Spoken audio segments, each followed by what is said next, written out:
What's good, people? Back again for another exciting episode of Horror with Sir Sturdy. And tonight, episode 497, New York State of Mind.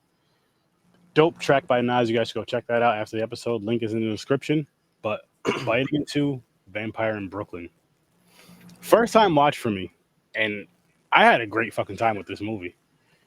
I really did. It was just... I'm not a big vampire fan. But this one, it was fun. It was fun. Because you can ask James, anytime I hear about a vampire movie, I'm just like, here comes another love story. Another boring-ass love story, not enough blood in it. But this was like a horror comedy, so it had at least a funny in it and some fun with it. Aaron thinks every vampire movie's Interview with the Vampire. He's seen that. He's like, these vampire movies? Fuck this.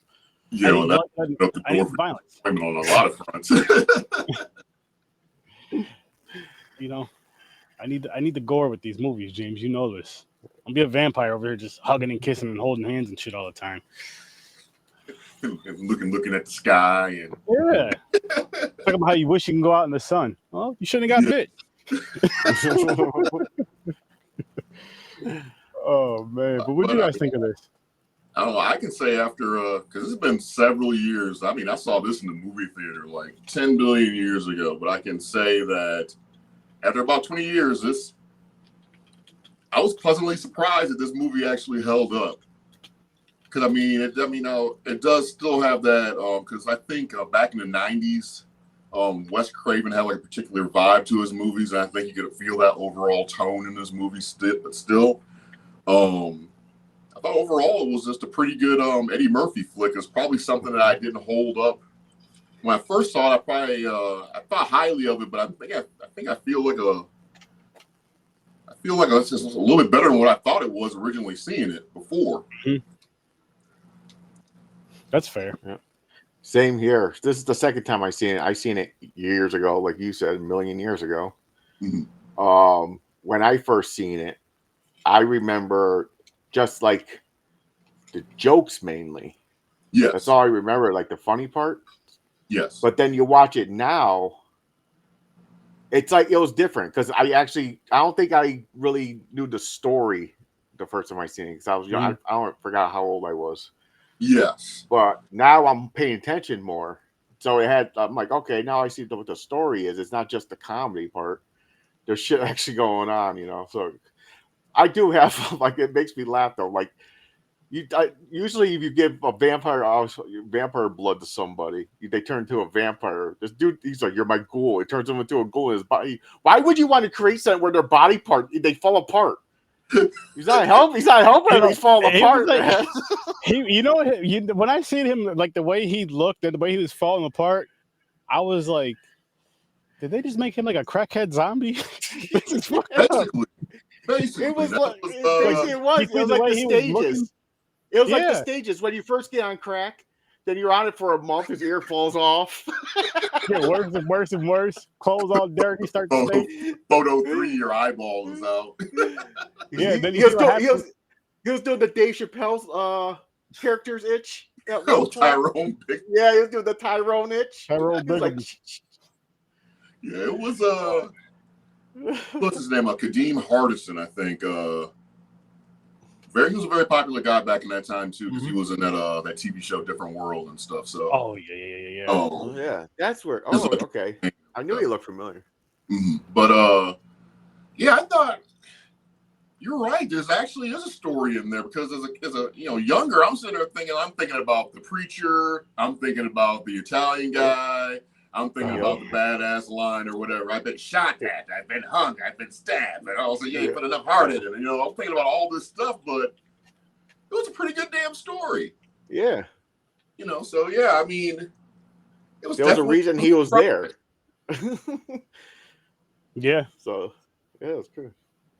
So no, it definitely held up though. It's like I'm watching. I'm like, oh yeah, this is one of his really good movies of Eddie Murphy back in the day. Yes, Golden Child. Yeah. Oh, was this around the same time? No, this is maybe like about maybe 10 years after. Oh, damn. Golden Child was that? Yeah, Golden Child's Yeah, older, right? Golden Child was 80s. This was 95. Oh, you're right. It was the 80s. Holy $3 shit. around that time. That's right. But yeah, I was pleasantly surprised. Complaints I do have, it seems like some of the acting, I forgot the guy's name. I think his last name is Payne. I guess a romantic interest to Angela Bassett, who obviously she was a vampire at this time when she was in this movie, because she has not aged ever since. I mean, she looks like she just walked off of, Wakanda and stuff in this movie. You know, she has not aged at all. In this movie. Shit. I mean, but it's just crazy. Some of the acting seemed to kind of like stiff from that guy. It seemed like to me, where like some of the words are kind of like, well, we need to make this movie street, so we're gonna have him say some street things and stuff, and it just didn't come across as authentic at all. Yeah, I think that would be one of my number one gripes about the movie. If I had to gripe, otherwise I would just be nitpicking any little detail. Yeah. You know what my biggest gripe was with this movie? It's towards the end. It's the look of Eddie Murphy when he's in the vampire stage at the end of the movie. I didn't like it. They did have like that. I'm just like, why not just keep? You had him doing all this shit as looking as himself the whole time. Looked like a California raisin. To look like a, I don't know. It looked like they were popular at the time. They were, but it just looked bad. It looked bad. I'm like, what? Yeah. What is this? Yeah, he had like different stages. Like the first stage was okay, that was cool, but then he went into another stage where there's that normal like right up the bridge of the nose collapses in. Yeah, there's always like in all the TV shows and other movies that's like one of the stages where they're like they're going more bat-like. Yes, that was fine, but at the end he went like full. Like tried to do like Dracula, where he turns like full fucking bat thing, but it did look weird. It was a little off. It looked wooden almost. Yeah, it made me think of like Creep Show, the Native American one, a little bit, just because it just looked kind of wooden. It didn't look right. It didn't. I'm like, this just doesn't look right. There was like a shine to it. Yeah, it was, and just a shine and like a weird stiffness. Like they just. Before they walked out of the room or whatever, here, let me put some True Coat on you real quick. That'll brighten you up. It just seemed kind of out of place, but I mean, and then at the same time, it's like when they go into like this vampire state, it seems like they're way more attractive than what they made Eddie Murphy and stuff when he went to like that full blown. Yeah. It's kind of like yeah, the person's not attractive, but vampire, yeah, they're still winning, but no, not Eddie Murphy at that point. Not right there. They made him look horrible, but he got into that same stuff that his fucking ghoul got into after that. That's what happened. Yeah. Yo, how'd you get over here so fast? Try this. And then he ended up looking like that. And then he lost his woman. See how she left? As soon as he started looking like that, she was like, I don't want you no more. Yeah, she's like, I don't want you no more. Stabs his ass. I got second thoughts now. Them filters, man. Them filters, they can be a bitch there. Shit. For all that, man. For all that. But this was a movie that I heard of growing up, but I don't know why I never watched it before. I mean, yes, it was a horror comedy, but they didn't make it too silly. Yeah. And I think that's what I was afraid of when I was not going into it this time, but just going into it in general. And maybe that's why I kind of shied away from it, because it's going to be one of them typical horror black comedy movies, or it's going to be super, super silly and not always hilariously funny like some are, like a lot are. But, just one of them extra cheesy ones. So I was like, let me just skip it. And then I watched it. I'm like, oh, I like this. I actually like this movie. Comparing it to other movies from the past, even some of the more recent horror genre movies with African American cast and stuff. I mean, you could definitely take the Vampire in Brooklyn more serious than a scary movie by the Wayans brothers, or the Paranormal House one or whatever that was the last couple of years or whatever. Yeah, definitely take it a little more serious. Or there's like some type of origin to the story that makes sense. Yes, with those, I expected that though, so I watched them for what they were. With this one, I was thinking it was going to be that, but poorly done, and not like a spoof, just like a cheesy vampire comedy, not like a spoof of like Dracula or something. Just you know what I mean? Just like, and I'm glad I was wrong. I'm glad I was wrong about that. Honestly, I watched it because it was Eddie Murphy movie. Yes. Because Eddie Murphy's one of those guys, even like the stuff comes out now, he comes out with, it's going to be cheesy like the Christmas one and everything, but you have to give it a shot because Eddie Murphy's in it. There could be a chance where it's going to be funny. It could be really funny and fun or something because he has that. True. So that's why I always took my chance on Eddie Murphy movies. So I was like, oh, he's coming out with a movie? Flubber. Disney. I watched that. I watched not Flubber. I mean the Clumps. The Clump. Clumps. The one where he's talking to the animals. The Animal, Dr. Dolittle. I watched that. Everything. Even Distinguished Gentleman. He's had movies that's been 100% trash. However, that 25% chance where he might make you laugh is a different. Exactly. Eddie Murphy laugh is different than getting a laugh from somebody else. That is true. I mean, it's like a stick with you with something that you might be able to use in your arsenal in a joke someday. It's not. Oh my goodness. It's a little bit different. Yeah, iconic laugh, man. Is it? You gotta. Is it? And honestly, I watched The Golden Child multiple times when I was younger. I'm sorry. I love because there was a time, there's a reason. Because around that time, I was watching a lot of martial art movies like Bruce Lee and everything. Mm-hmm.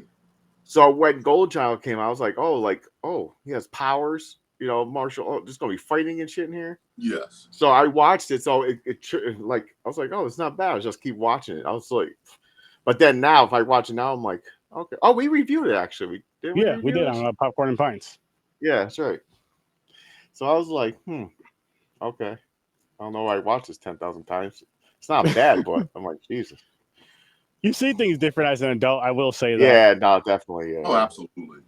But there's still a lot of movies that I watched, and I just love it even more because of the nostalgia of it. Because I go back to that, like, I remember seeing this movie, not this movie in particular, but others as a kid. I'm like, I love this movie as a kid for this reason, this reason, this reason. Mm-hmm.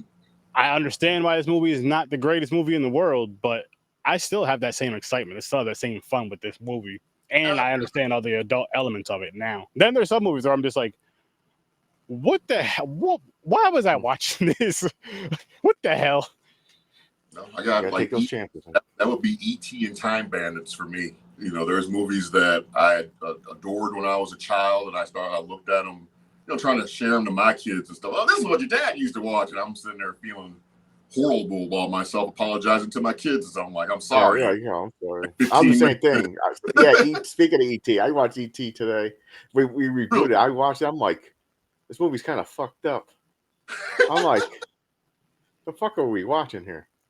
Yeah. I was like, they're showing it. This is a Disney movie. They're showing this fucking alien dying right in front of people and drunk. And the kid was drunk. That fucking movie. I was like, Jesus Christ. How big E.T. was. Yeah. That was a big damn deal. I look at it now and it's just the highlight for me for that is just going on the ride once and then saying thank you, Troy, at the end. And I felt like I accomplished something. That's my top 5 list for accomplishments. I'm just kidding, but still, it's it's just there's like a bunch of movies there that I still can't. It's just I refuse to watch now. That's because fair. I adored him so much as a kid, and I don't want to ruin it for myself. Oh. See, and for me, I guess I don't know how I do it. I guess I'm lucky I do it where I can, depending on the movie, I can just turn my brain off and just enjoy it for what it is. Yes. And especially for horror comedies and silly shit like that, because I watch a lot of just weird stuff to where you have to turn your brain off. I'm telling you, people, as a movie reviewer, you have to just like, all right, listen, all those senses, all that caring stuff, turn that shit off. Don't try to analyze the movie.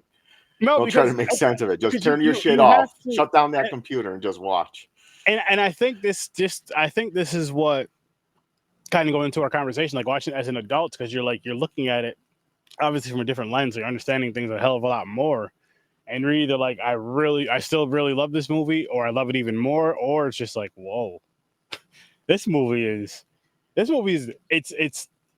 Like, why was I allowed to watch this? Holy shit, there's a lot of crazy shit that's going on in this.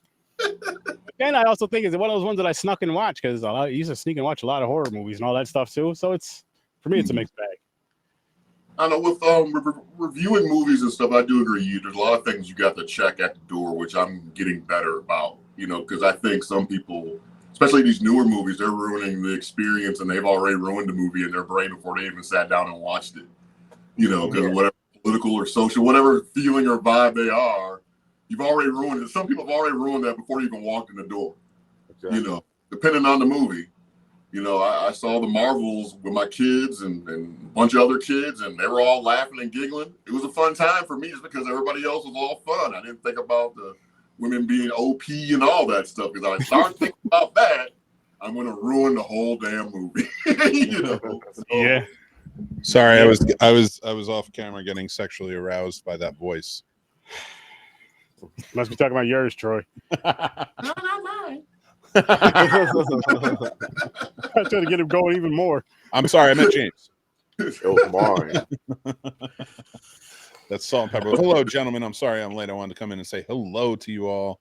I did get to see this movie and with Sturdy earlier, and I forgot my favorite fucking line from him at all time. What is it, Sturdy? I vaguely know it. Somebody tell that cat to shut the fuck up. Or I'm gonna whack it. Or I'm gonna whack it. Yo, I had to rewind that to hear it again. I was like, Mick pointed that out. He's like, hold up, this is the line. This is the line. So, funny anecdote. I had to come on and tell this for you, Sturdy, and you guys. That line, we were laughing about it. I immediately came back. I made him freeze it when we were watching the movie. And I was just like, oh my God, I forgot that in high school, we said that line to each other. If anybody made a sound, we would be like, somebody tell that kid to shut the fuck up. And like, we would just keep doing it over and over again. And it became a thing. So when I heard it tonight, it like hit me in the face, like just that big flashback. Well, I'm at my kid's soccer game tonight, just sitting there watching them. At soccer practice, and I'm watching them and such. And the kid just starts running up to get a drink of water, and he goes, meow. I shit you know, it took everything I had to touch me. Tell somebody to shut the fucking cat up. Oh my God, that would have been awesome. Wrong, yes, because as a parent, you'd get pissed off if somebody said that about your son. But funny. I wanted to come on and give a lot of praise to Troy. You've been killing it, man. I loved your Bad Boy review.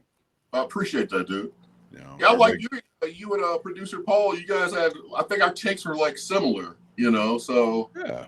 I mean, I thought it was just I thought it just fit the bill of what a popcorn movie is supposed to be, so for them, mission accomplished. And I actually look forward to more stories of Mike and Marcus. I'm in. I'll follow. All right, Troy, I got to ask you a very important question, and then it's about your voice. Were you born and raised in Texas? No. I'm originally from Wisconsin, so it's probably. So did you get this voice when you moved to Texas, or did you always have this? The voice or the Cowboys fan in them? I used to listen to the voice when I was a kid and stuff. A lot of Barry White and stuff. I kind of James, and then James Earl Jones on TV, and and I just kind of just grew into it because I talk like this from birth. I believe that. You sound like you do. He walked out and was like, Luke, I'm not your father. Like, oh, shit. As soon as he came out the room, he was like, Mom, I want some sweet potatoes, some chicken. I don't need a baba. Oh, my God. That's amazing. To me, I've always thought, even, I guess, like grade school, but I had a speech impediment and stuff for a while. I stuttered a lot. So I did speech therapy for a couple of years, and I don't know, it's just kind of what everything morphed into, I guess. Nice. So there's no way we can get a voice like that. It's a good deep voice similar to yours. Worf. You practice and you click your heels together. Fingers crossed. Maybe. No, none of that's gonna happen, man. I was thinking maybe I could visit Texas for a weekend and just come back with a deep voice like that, but that's not gonna happen not either. In Texas. You would have to go. I would have to take you through the. Why don't you have? You're in New York. So isn't the voices? Is it? No, I don't want that. That sounds too damn mean. I don't want a New York accent. Everybody think I have an attitude. I'm a nice guy. Ask Mick. You're gonna have to head down south, my friend. You know it. You get a southern accent? York and go to like all the boroughs of hip hop and go like on my little musical journey and some of my favorite artists where they grew up. I want to kind of visit their neighborhood if that neighborhood still exists or whatever. So you know, like a Tribe Called Quest of the World and the Beastie Boys, and Run DMCs and the Wu-Tang Clans and the Gang Stars. I want to go visit all those little boroughs and stuff. So that's awesome. That will make my heart. Wait. Wu-Tang was Long Island, weren't they? No, Yeah. Wu-Tang is from Staten Island. Staten Island. I knew it was an island. My Staten. bad. I knew it was an island. People who visit Staten Island are people from New Jersey or New York City that want to. Well, New York City would drink till 4 a.m. anyway. So people from New Jersey don't want to stop drinking at 2. They go over the bridge to drink till 4. Oh. I don't know how I know that. I would never drive over a bridge drunk, or anywhere for that matter.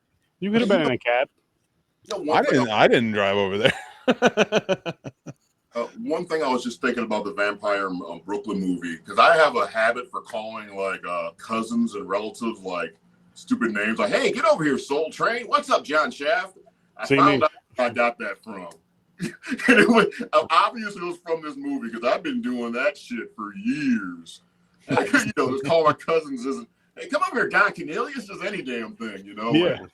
So that's obviously where I've gotten it from all these years. I'm sitting there thinking that I'm being comedically unique, but actually I've been a fraud for forever. I think that's something with all of us, though, because just growing up, a lot of shows and movies had like those type of jokes where you're going back and forth with friends with, "Oh, you look like so-and-so and so-and-so." So you kind of pick it up. Because me and my friends do that same up to this day. Like, that's how you know. That's how you friends. That's like how guys show love to each other. It's like, yo, does he like me? It's like, did he crack a joke on you yet? Like that's the weird thing with men. Like there's yes, we may say good morning or how's it going, but there's usually something weird or somebody's gonna say something crazy. There's not like a straight line in a guy group chat of good morning, good morning, good morning, good morning. There's something weird that's gonna come and we're expecting it and we need it. It's just like how we work. Thing I've ever heard. I have no idea what you just said. You know exactly what I said. No, I took like 3 gummies getting ready for this. I was like, whoa. So I think it just hit while you were talking, and I was like, I should pretend to keep up. You'll get it. You'll get it. Just like that cat would have got it. So my favorite character is the Italian. Yes, absolutely. So wild. Guido. Oh, yeah. Hilarious. Dude, they had best so scenes. The preacher out there talking about evil ass and stuff. That shit was like, evil's good. Evil's good. You get yourself a piece of evil ass. Woo! I mean, yeah. He's pointing out. He's like, he made that one dude. He was like, he was over at that fucking like the brothel thing, with fucking hookers. Oh, you banged that. That was you. Yeah, that was you. See? Well, what's your ratings? Did I miss those? No, we didn't do it. Okay, you didn't do them yet. Okay. Oh, sorry. I know I didn't rate it yet either. No, that's happened sometimes. We get excited and we forget about the ratings in the beginning. It happens. All movie review fundamentals, or they say we can make our own. See, real movie review fundamentals are doing it however the way your show flows. That's the real way. We call it freestyle.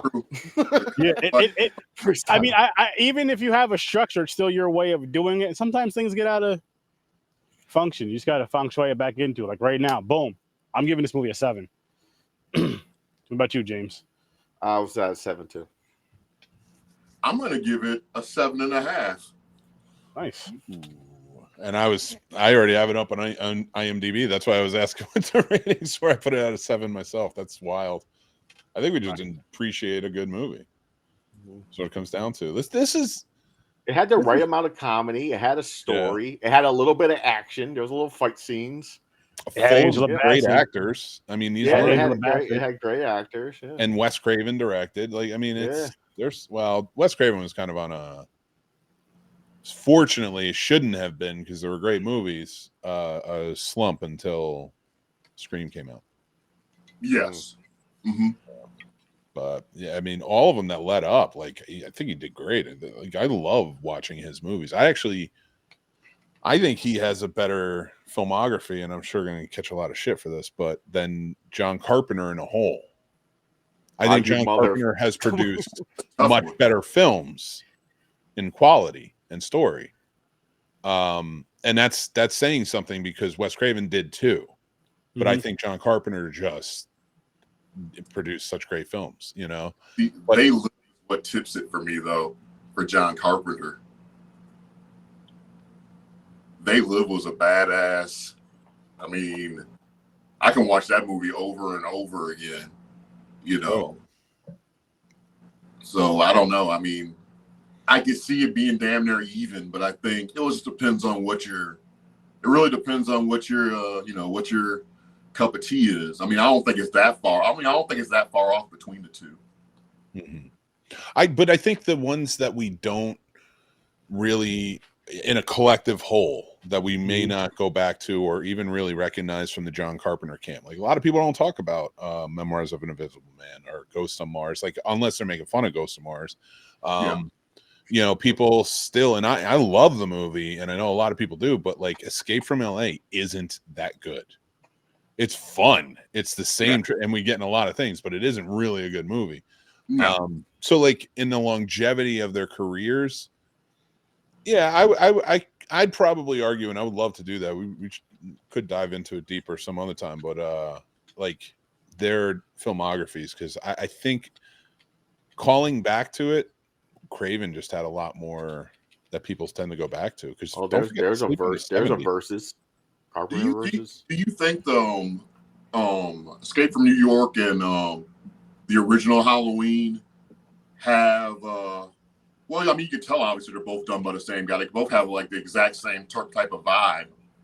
I would think. But do you think I'm trying to just think of the question, because I mean, it's like obviously I could sit there and look back at this horror movie from, you know, Vampire in Brooklyn and immediately sense the Wes Craven vibe, you know, and I could tell like all these unique things that it could only be in a Wes Craven movie, whether it's the sound or just so maybe, you know, thinking about that, just looking at it, just, you know, looking at it that way, just immediately just having this movie just hop out, just knowing who it is, maybe it is Wes Craven. So you've changed my mind about something.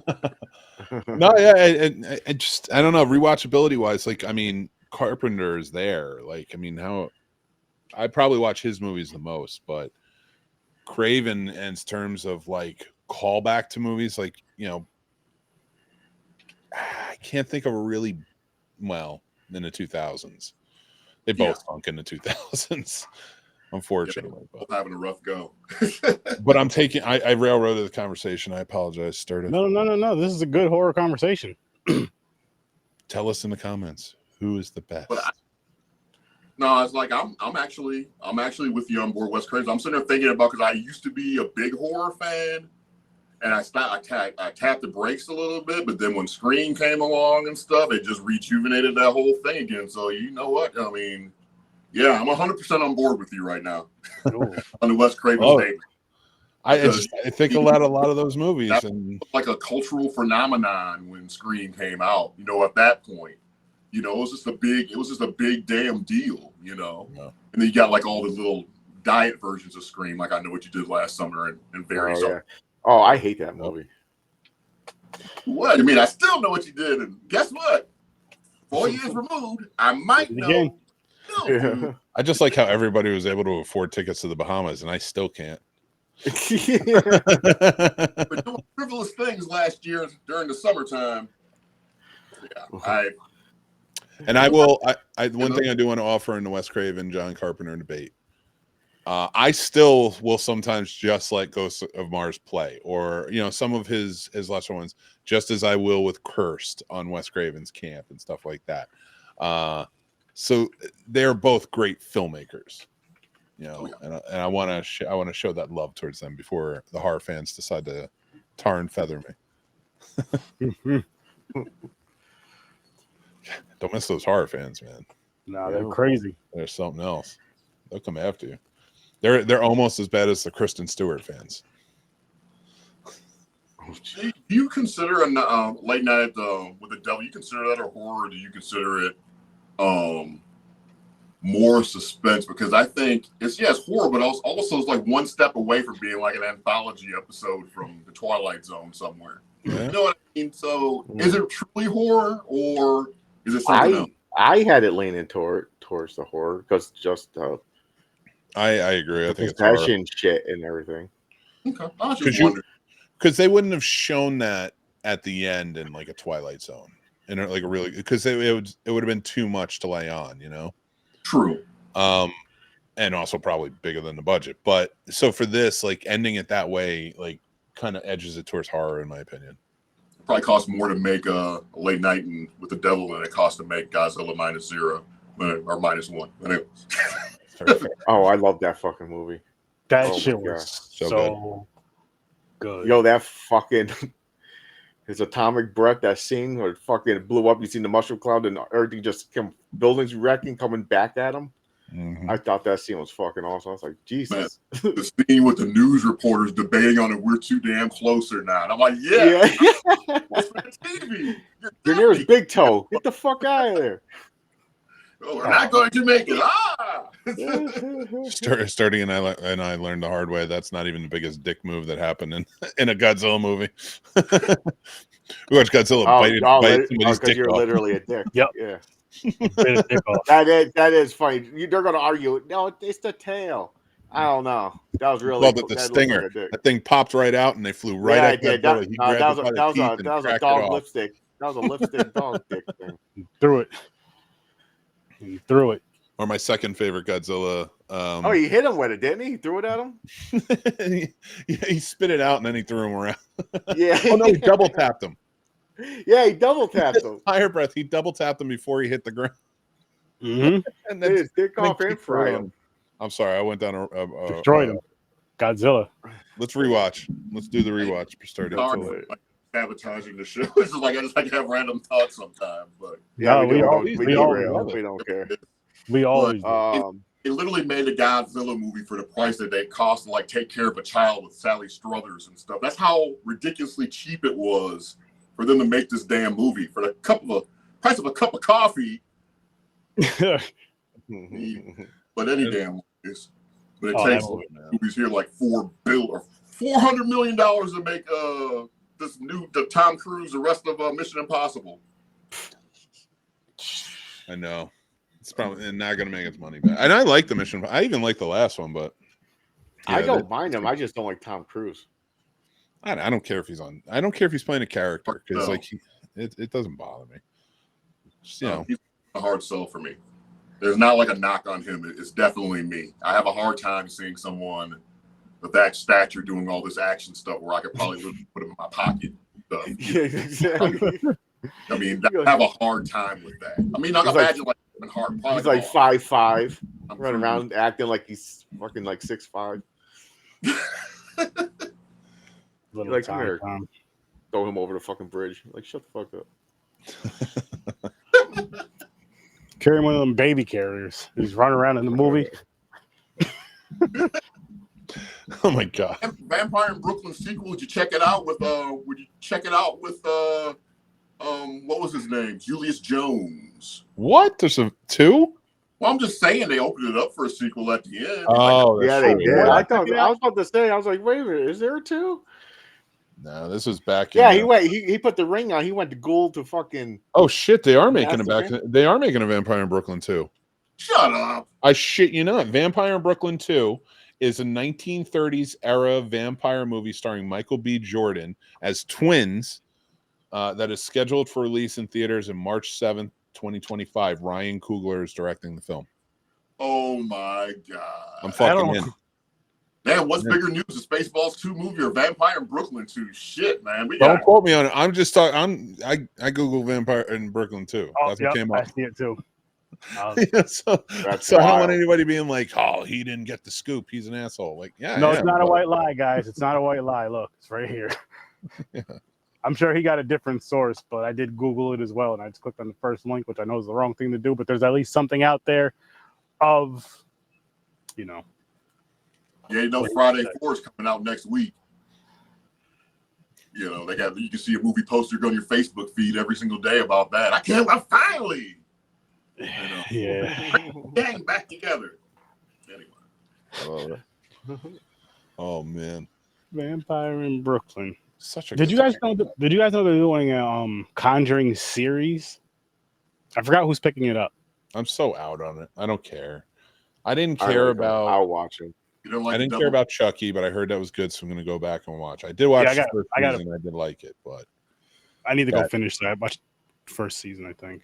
so pleasant surprise. But that can't happen all the time.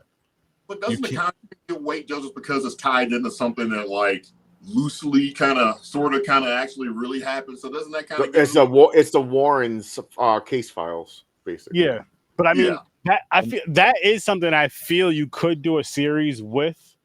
I don't know how far, just because there's so many different stories instead of doing a bunch of movies. Maybe they could do a series. They're probably gonna do both, but yeah, I think you could do a series with it. I'm gonna check it out just because I'm into the I'm definitely gonna paranormal check it shit out. anyway.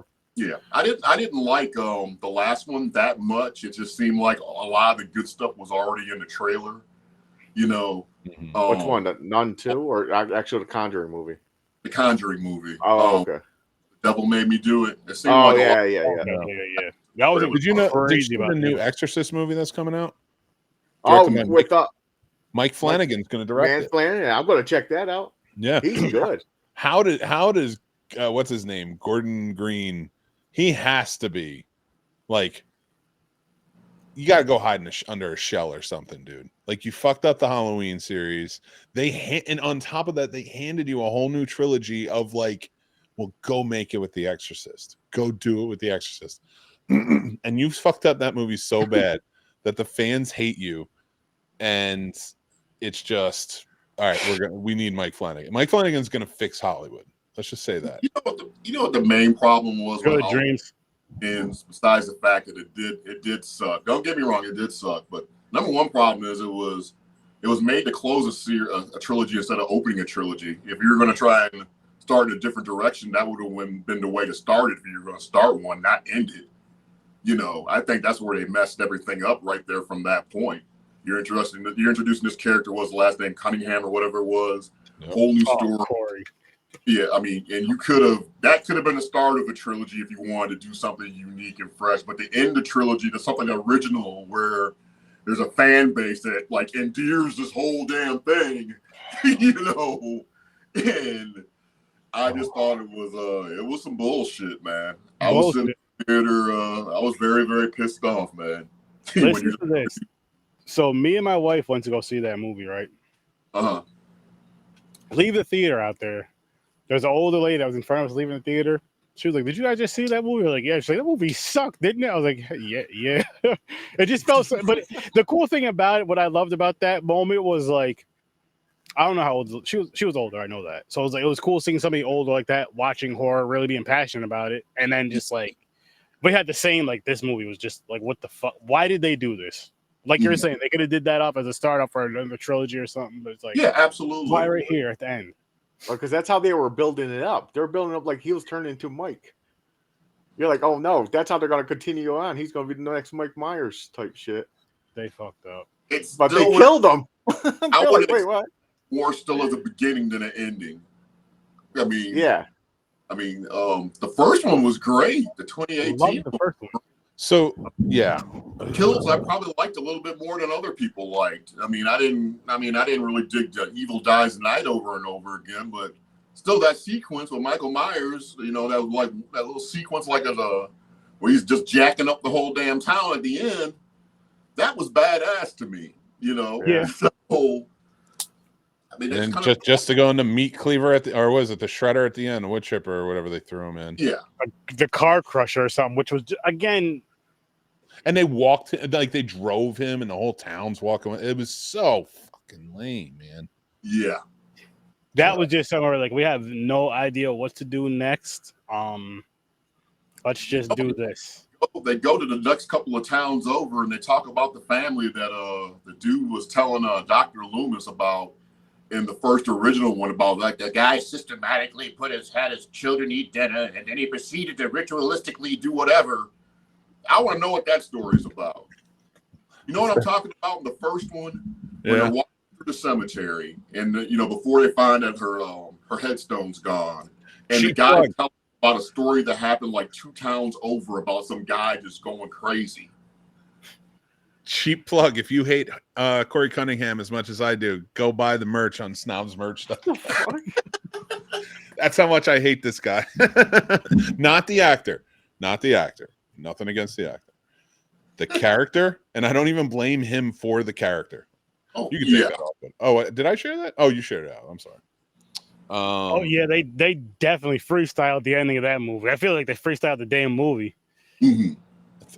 But I think a lot more in that universe because the stories could be told outside of Michael Myers. I mean, you got the whole Season of the Witch thing you could build off of if you wanted to. You got, I mean, just say this is like a pocket of the country where it's just like a lot of jacked up shit's happened or whatever. There's no answers, you know, but the root cause of the start is similar. You know, it's like similar in a way, but something different someplace else. Even somehow, I would even accept it. I don't know how much I would love it, but it'd give us something, I guess, if they somehow tied in Season of the Witch with this trilogy that they just did with the end. And that's why Corey Cunningham all of a sudden was like this. And that's something. Just give us something. But they just... Well, promotional photos, they made us pay so much attention, like radio towers and stuff. You know, so what you kind of would think that was going to be the thing, right? So, you know, that would have been way more acceptable, you know. But question for you guys, and you're all movie fans, and I hope you can answer it for me. What's that? I can't read. Halloween trilogy or the final Star Wars trilogy, which fucked up the franchise more? And I'm not talking about on a grand level. Of course, Star Wars was a much bigger viewed property. But I'm talking about amongst the fans who could argue which like one, who could continue on? Or is it just, are you saying like destroyed their franchise? Like, it's hard to make another Star Wars movie right now. You know, you fucked up, and even the TV shows are kind of fucked up by, you know. With all if you're going by that, it has to be Star Wars then. It'd have to be Star Wars because they get pumped out. They're going to keep pumping out the Halloween movies. I don't think so. I think they're going to take a break from Halloween for a while. Let's see, but there's a mechanism within the Star Wars universe where we're grown ass adults. We can think Star Wars movies are terrible, but there's still a kids base that's going to want to sit there and buy all them toys and stuff. You know, so there's a different tier, different layer to it that when you talk about Star Wars. I would argue that for the prequels. I'm not arguing that for the last, and I'd even argue for the Force Awakens. That Last Jedi was not made for kids. It had kid elements in it with those little penguin things, but that movie was atrociously bad to the point where you're like, kids didn't even. They're like, what is this? Like, fine, get to the lightsaber battles. Can we stop having Luke cry over blue milk, like, you know, like all that jazz? Like, it was just nuts. And that third one was just down to is that if you don't have Han Solo and Leia and Luke and all these Orlando, all these characters united at one point or another in the newer trilogy, is not worth it. I mean, I was pissed off. I mean, I'm a grown ass damn man. When I saw the trailer for the last the Rise of Skywalker, and I saw Lando, I cried a little because that dude was like my childhood hero. You know, him, Carl Weathers, those were like my guys growing up as a kid, because I mean, I could identify with them, you know. And to finally see him in there, you know, I was really, really excited. But at the same time, I don't understand how you can't give us all the core characters and sequences throughout this thing. You know, I just don't. I mean, that was a major payoff for a lot of us. That's a simple thing that you could have did, and they chose not to do it. You know, that's when we were reviewing those too, Mick. That's something that you mentioned. You mentioned, I think you and Chris mentioned that about how you didn't put that. Had like the original crew of the Millennium Falcon. Not even just. It doesn't even have to be they're fighting side by side, but how do you not have Luke and Han look at each other in the face? How do you not? How does Luke just say Chewie, like, as soon as he rips open the door, like he hasn't seen Chewie in like 20 years, you know, something like that. He's not going to react in that way and then say, where's Han? And then like, it just, every choice just seems so wrong in it. And I'm not like, I love Rian Johnson. He just wasn't suited for a Star Wars movie. And I don't think he cared. And J.J. Abrams didn't care with that third one. He was like, fine, I'll pay me and I'll fix it. And he didn't fix it. Well, I mean, I think Halloween's definitely more fixable, but I think Star Wars is harder because it's just so much. You're talking about so many damn characters and so many different damn stories, and you gotta be, who's gonna be careful enough not to end up tripping something. There's gonna be a fan saying that, "Oh, that can't happen because this happened here." I mean, it's like almost damn impossible. It seems like. I mean, if it was me personally, I would. If they gave me a choice between trying to restart one of the franchise, I had a choice of either one. I'm going with Halloween because it's the easiest. I mean, it's the less resistance of me pissing another fan off. Star Wars, I'm going to piss fans off, I think. And Halloween already started over a few times. I may as well do it again. They're gonna. I think Star Wars just needs to hard reboot, and I think they're kind of edging towards the Thrawn storyline, which was 30, 40 years ago when I came, or whenever, not they're 40, but I think it was like 1991 it came out. So which was like a direct sequel to the movies. And Thrawn taking power. And now that Thrawn has been introduced live action, just tell the story. Go back, start it over, tell the story. Get new actors to play Han, Leia, everybody. I don't give a shit anymore. Our actors have retired from it or died, and I understand that, and I'm fine with it. Just move on. Yeah, I would rather go that route. I mean, I'm completely open to new characters now. I mean, versus, would you ask me the same question 10 years ago? I would have been like, no, I want to see, the original people, But I think we are at that time where it could definitely change. I would go the Knights of the Old Republic because I think that's one of the, that was such a good damn video game, dude. Yeah. I would go that far. I'd go 1,000 years before Darth Vader or even Skywalker. I might not even touch into Skywalker. It might not ever happen, with my brand of Star Wars. Because I think there's so many unique stories out there. There's evil out there in this galaxy all over the place. There's more to the world than just Darth Vader, as great as he is. But let's go in another direction. But I still think it's easy to fix. Speaking even just like TV shows, aren't they making a Halloween show? I would love to see a Dr. Loomis TV show. Donald Pleasance, that's... You know what? That would be interesting. That would be interesting. I'd like that more than the Crystal Lake we were going to get. Again, another one I was just kind of like, whatever. I don't need more to this lore. To answer Dreams' question about the franchise, though, I'd give my stamp of approval to the Back to the Future franchise. Oh, were you talking specific franchises though, Dreams, or just out of?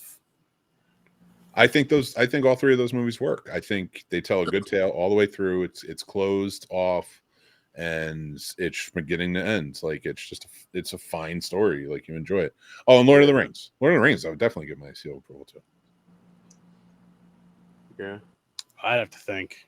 That's a good ass question. I'd have to really think. If it came out of just Star Wars and Halloween, I'm not a huge fan of Halloween, but I lean towards horror more than sci-fi. So I might I'll binge the Halloween movies. Oh yeah, I know we just reviewed Star Wars. I know we just literally reviewed Star Wars back from January, so whenever the hell that ended. That could be it too. I'm burned out from it. But I'm also with you in the fact that over the years in life, I've went through the Halloween franchise more than I went through a Star Wars franchise. As far as going completely through it, I did Star Wars one time, and that was for the pod. But I've watched, and then like I told you guys before, actually, the last time I watched a Star Wars movie besides the pod thing was when I was a kid in the 90s. I used to watch with my boy Corey, my next door neighbor, back in the day, because he had him on VHS, and I haven't seen him since. No, lying. Whenever episode 1 came out on DVD, I seen it at my cousin's, and I ever since then, I haven't seen him until early. I've been talking on a show this year that I'm on a retirement tour this year, retiring movies and franchises and stuff. So Godzilla's retired, and my retirement is I can watch whatever if I feel like it, but I'm never going to watch the full franchise again, or I'm never, stuff like that. Star Wars is retired now. I'll go back and watch the Holy Trilogy, maybe some other stuff, but it's retired for me now. We did the watch. Star Trek is not retired because I still have a full watch to do for my show, but Halloween was going to be one I was going to retire after this Halloween. I was going to watch them all again. No, I can't. I can't do all of them anymore. The other ones I agree with. Halloween, it's so easy to consume the movie, whether it's you're putting it in your DVD player, you're streaming it, or if you're watching it on USA edited or whatever. You know, I've watched 4 and 5 so many damn times. I've literally probably watched, and this is coming from a Star Wars fan, I probably watched a Halloween series on regular television more I've probably watched anything in my entire life. If you think about it, it's always on. It's not just the Halloween thing. It's always on some damn where on regular television. Yeah. You know, and when it's on, I stop and I watch, you know. Yeah, it's like we all those moments all over again. For me, Halloween, you could say I'm cheesy with it, but it's easy for me to watch that franchise in October. It just feels right to watch it in October. Mm-hmm. Like I need to see a leaf. Well, it depends on the way the weather is nowadays. It doesn't happen like that. It's like I need to see a leaf change of color. I'm like, okay, now it's time to watch Halloween. Now it just happens in like August now. Yeah. It varies now. It might happen in freaking November, and I'm waiting too damn long. But for that franchise, it feels similar with Friday the 13th, and that's my favorite like horror franchise. I can watch it whenever, but it feels better watching it, even if it's the weekend of Friday the 13th. There's just something about that to where it just feels better watching it around that time. Yeah. And yeah. So with your question though, Dreams, the Halloween for me by far. But yeah, Halloween by far, because I know I'll never go through the Star Wars franchise again. And I don't know if I'll ever even watch. I'm not gonna say I never will watch a Star Wars movie again, but I can't see myself just like throwing one on, like, oh shit, I want to watch this. Especially versus a horror movie. No, it's like I'll watch Empire. I might watch Force Awakens. I might watch Revenge of the Sith, but the other movies and stuff, the likelihood of me watching any of those is rare. It's just really, really just small at this point in time in my life. Yeah, that out of those movies, I'd say 3 through 6 is what I would watch. Oh. Mm-hmm. And that's if I'd go back and watch those again, because at the same time, they're long ass movies too. I can watch a hell of a lot more content that I've never seen before, like Vampire in Brooklyn. Yes, like Vampire in Brooklyn, which I did watch today, and didn't take 3 hours. Brought you back. It's like the wonderful thing where a movie's like 90 minutes or maybe a little bit about, hour and a half, hour 45 minutes, like a movie's supposed to be. 70 to 90 is a horror movie. A horror movie should be 70 to 90 minutes. That's it. You cannot tell your horror movie in 70 to 90 minutes you're doing something wrong, or you just don't want to cut things that need to be cut. That's all I'm saying. I think that's the perfect timing to build suspense, and just like put people through a horrific, like, you can't have horror that's 2.5 hours. It's too fucking long. Like, it's a horror movie. But you got to have that complete story now too. I mean, I still maintain is what sells the horror movie. So you can have that movie like 90 minutes. It's like, because I want to have things sometimes at the end where it's open to interpretation to make me think about it. I don't need to know exactly why this guy's killing everybody. Oh, I just know it's just like a bunch of badass things that happen. He was jacking people up.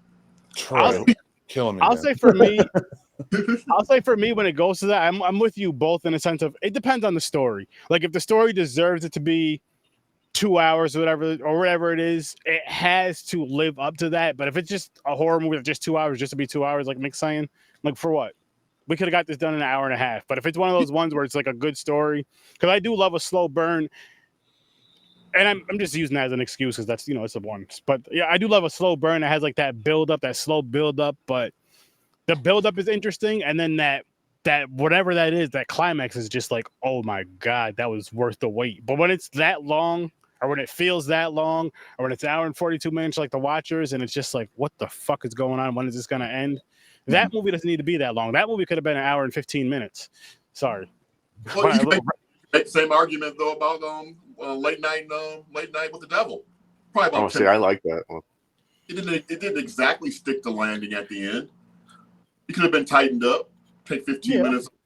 Yeah, true. Oh, I don't disagree with you at all. Like, I can see most horror movies when I'm watching them, like, you don't need that scene. You didn't need this there. Or like see things that they forgot and then have a bunch of scenes where it was like, you didn't need that though. You did it for effect, like just to be cool, but it didn't land. And stuff like that. So, like, yes, we can analyze all day long, and I get it. And I think it comes down to, I know if I'm going to see Thanksgiving, what I'm going to get.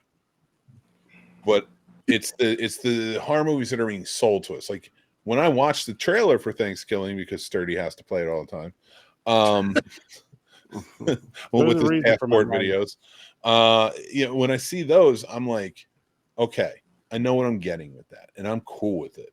Fine, I don't like that movie, but I'm cool with it. I'm cool with it existing because it's not selling itself like these horror movies that are coming out today, especially A24, things like that, which make some great movies, but I think they make more mediocre than they do good or great.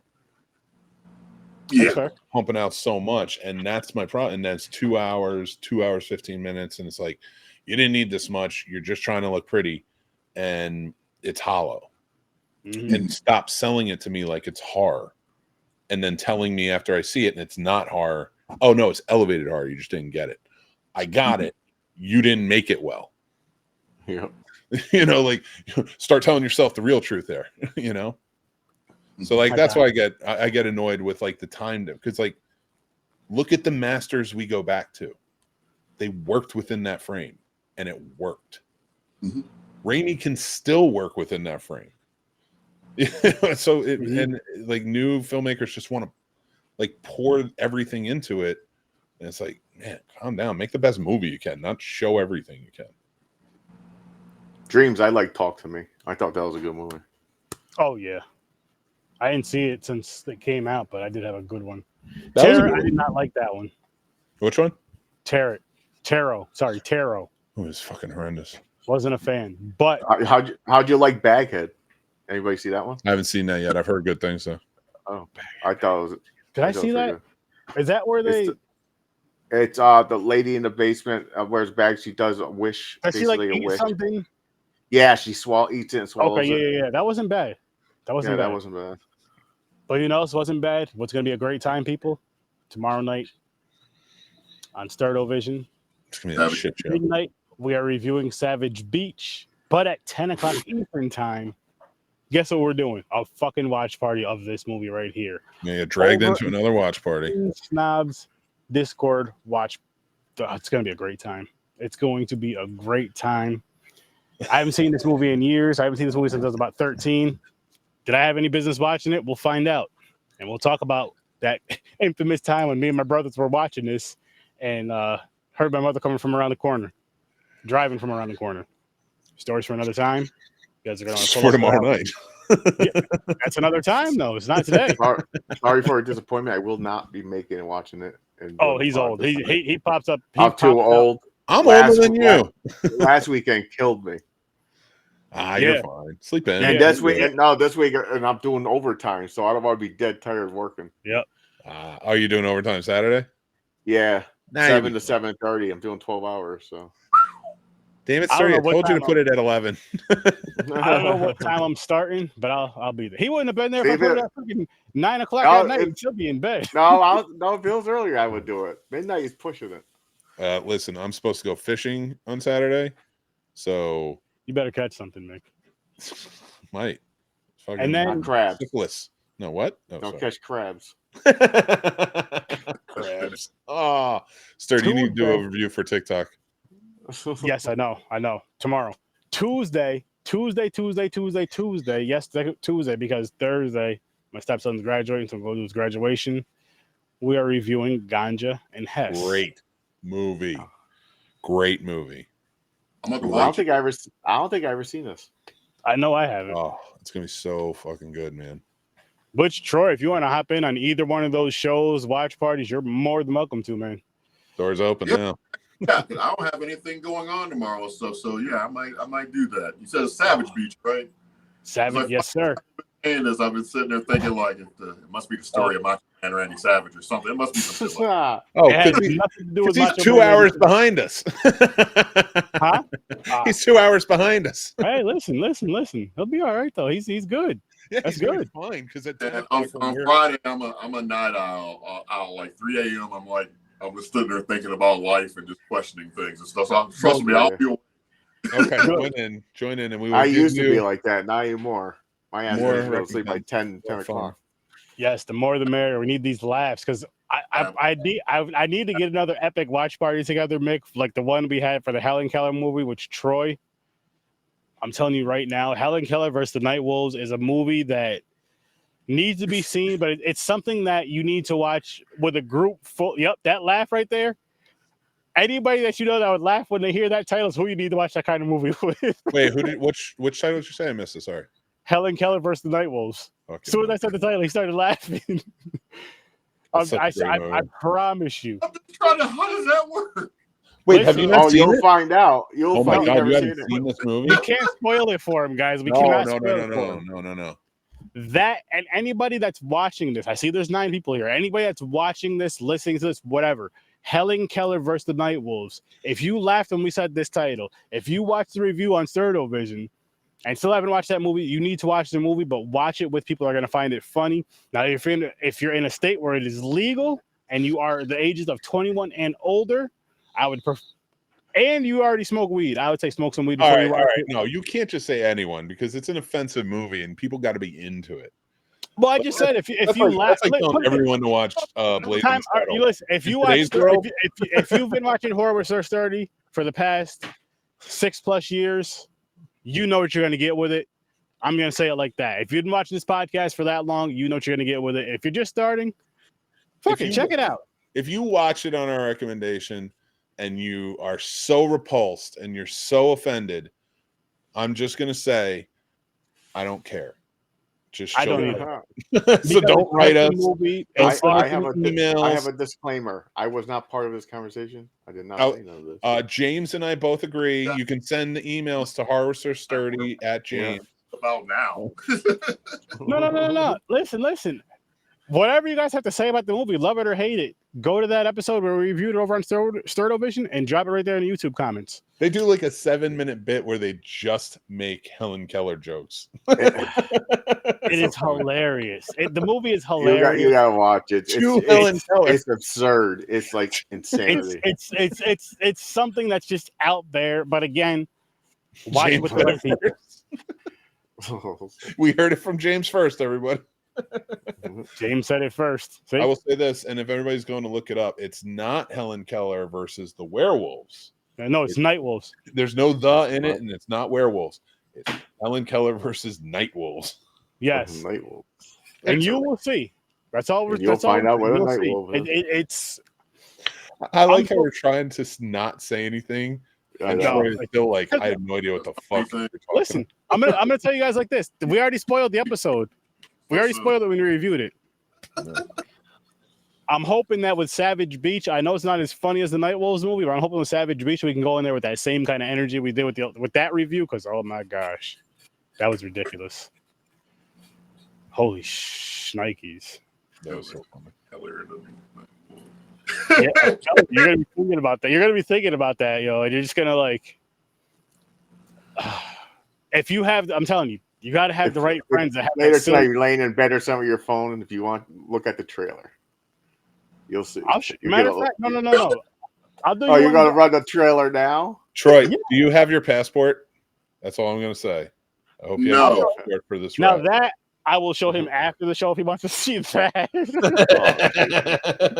That's how we kick off every Friday night. Do you have your passport? Yep, I'm gonna. I'm at this point I'm kind of like at the reviewing stage. I'm tagging along, but I'm not gonna say because I'm too new to the game to get canceled. People, I want to get canceled like in 48 hours. No. Because we're not offensive. We don't go out of our way to offend. We just don't. We don't care if other people are offended by movies or something. Yeah, you sound like I'm not playing that game. It's a movie. Shut up. Yep, exactly what Mick said. But here is Helen Keller versus the Night Wolves, and if this doesn't get you to go see it, I don't know what will. You have a collect call from Ross Patterson, an inmate at Street Justice Films. I want to tell you a story about a little girl who lost her eyesight and her hearing during a horrific wolf attack. This girl went on to save her entire town. What is Helen Keller doing here? Is she on a blind date? Simply by using her other senses. What's Helen Keller's favorite color? I bet it's corduroy. And a bunch of other cool shit, too. I think your sister has a gift. I'm gonna teach her how to read lips. Diner. Whose vagina? I can hear you just fine, fuckface. I can pick up the vibrations of your voice through the glass. You're a real fucking miracle worker, Ann Sullivan. They laughed at her lack of hearing and sight. She's blind! She will laugh standing over their grave. Jesus, that's really fucking dark. Sorry. Never made love to a black guy before. Oh, I'm not black. Everyone's black now. From the man who brought you FDR American Badass, Poor Boy Drowning as a Fury, and the first ever best-selling romance novel for dudes, At Night She Cries While He Rides His Steed, State Name Street James. I just taught myself Braille on tape. Starring Blythe Moynihan, Darth Granite, Bambi Lightfeather, Peter Portnoy, Maggie Martindale, Ronald Shortloin, Peter Tom Donnell, Legs Diamond, Wilf Hamelback, the Scagnetti Brothers, Denise Shrimpson, Guantanamo, and featuring Van Sant Long. You have the right to remain silent. What's the difference between Helen Keller and a normal person that can hear and see? I'm not a fucking pussy. Helen Keller versus Nightwolf. Greatest movie of all time. I've never been with a black person before. Everything's black now. Just saying. Look at that. That right there is why you need to watch that movie. Like, all black now. it was, yeah. It was just that was the line that got me so good. And so I heard that. That's shit. the one line, like every dude. No, I'm saying that's the one like killed me because I did not expect that. Her teacher in it, Anne, whatever her name was, who's fucking sadist anyway. It's played by the mom from Ted, and she's hilarious. I can't think of her name at the moment. She's blind, lady or whatever. She's going to feed herself biscuits, and she's just throwing them at her face. You can still eat. yeah, you know where your mouth is, I would hope.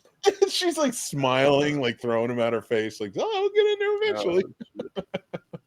Yo, people, you gotta watch that movie. But again, you need to watch it with the right group of people. Watching it alone, depending on your sense of humor, you'll find it funny. That's definitely a group watch. The one where you're just laughing and cracking jokes throughout the movie. Like that's something where if I'm gonna put this in the air, if/when I ever own a theater, that will be played at some point in the Sternovision Theater because it has to be. And if you're not about that movie, don't show up that night. I think I would like to see that, like amongst a big, large group of people. Me too. Because it's just it's the type of thing to where like if you go with that big, large group of people, you know what type of people is going to be in there, and you know it's going to be a good, funny, fun time. Yeah. So we know what's happening there, right, Sturdy? Your first watch, like in a theater or at a brewery or something, is going to be Helen Keller versus Nightwolf. If it's my own theater, possible. Either that or Blood Lake. I have an idea. We're going to talk about it off the air. I won't be there. And yes, I won't be there. I will show Blood Lake. Not the Blood Lake shit. I'll be like, no, that theater. I'm never watching Blood Lake again. I watched it 5 times. I don't want to hear it. That'd be a free night. 5 times. I watched it once because I lost. He won Real Combat, so I had to watch it, and then I watched it again because he was a patron and decided to give it to me for Plot Roast. And that's the movie that actually made Casey quit Plot Roast. He was like, "I'm never doing this again. I can't." Because he watched Stupids, and then he watched Blood Lake, and he was like, "I'm never doing this again. I'm done." And like, so then I had to watch. I watched it again. I think we had a watch party for it, didn't we? No, because you wanted to do the script read for it. Well, we did the script read, and then I watched it again. Well, I watched it again to prep for it. Then I thought I'd get the script and realized that they don't have a fucking script for it. So all they had was the dialogue written. So I had to watch it again to find out the people's characters and stuff like that. And then there was a 5th time I watched it. I forget what it was for. Oh, I feel so sorry for you, man. It was terrible. That'll be closer to November, but that's going to be on a Sternovision watch party / review now. And that's every year. It's every year we watch. Yeah, that's a movie that comes around. Thanksgiving 1 and 3 come around every year, traditionally for there's no part 2. Nope. Everybody keeps asking that. They're like 1 and 3. Where's 2? You got to watch it to understand. Hold off on it, and we'll watch it around. Watch it closer to November with us going to be reviewing it again. And because my goal every year is to get one new person to watch it. I've been pretty successful so far for the past few years. So I want to keep that up. I got my wife to watch it last year. She hated both of them, but that's besides the point. She's still with me. Yeah, that one again. I'm definitely, I'm down to watch. But Good. I gotta go, fellas, because my phone keeps on saying you are running out of juice there. Oh, fair. Appreciate you stopping by. Right, Definitely gonna have nice you on meeting again. you. Oh, thank you for having me. Like anytime. And Of course. I'm gonna do my own thing, and you guys are all welcome to be on it. Probably ain't gonna be till August sometime, but keep us posted, man. Keep us posted. Can't wait. Definitely, you guys are a fun group of guys and stuff, and maybe look at things some things differently as far as like movies and stuff go. So I appreciate you guys, and again, anytime you guys want somebody on. Hell yeah, I'll be hitting you up, man. You can tell the sincerity of my voice. It can start getting deeper and stuff as time went. So now you know I'm serious. Mick's gonna get more and more excited, so you better go. Well, I'm ready. I'm ready to go to bed, so I wake up nice and early and be ready for Savage Beach tomorrow. Oh, see, that means he's trying to go to bed. Last thing I want to hear is your voice. Oh Lord, yeah, I'll get off now. Second, I got I got Randy Watkins band behind me gonna be playing me out. Fun guys, I'll see you next time. All right. Appreciate you, man. Have a good one. Here, guys. Love that. That was funny. Oh, that was funny. All right. Troy's a good dude. Troy's a cool guy. It was fun, man. But we're gonna get this one wrapped up. Guys, listen. I know we went on a crazy rant like we always do, but Vampire in Brooklyn, if you've never seen the movie, if it was your first, this is my first time watching it. So if you haven't seen it, go check it out. It is a pretty good movie. And I kind of wish we got more of Eddie Murphy as a vampire in another movie. I wouldn't mind seeing a sequel or something with Eddie Murphy in it. Back then, though, not now. I don't know about now. I love Eddie Murphy now. If Eddie Murphy has the right script, he's good. I mean, as far as Vampire in Brooklyn. Oh, I don't know. Eddie Murphy doesn't look that different from when it. No. I'm just saying. I feel like instead of them trying to do another 40-year sequel, let's just do a whole new movie with him as a vampire. If we're gonna do that. I get it. Maybe a little darker, but yeah. And I'm talking about tone, not skin tone dreams. I know what you're thinking.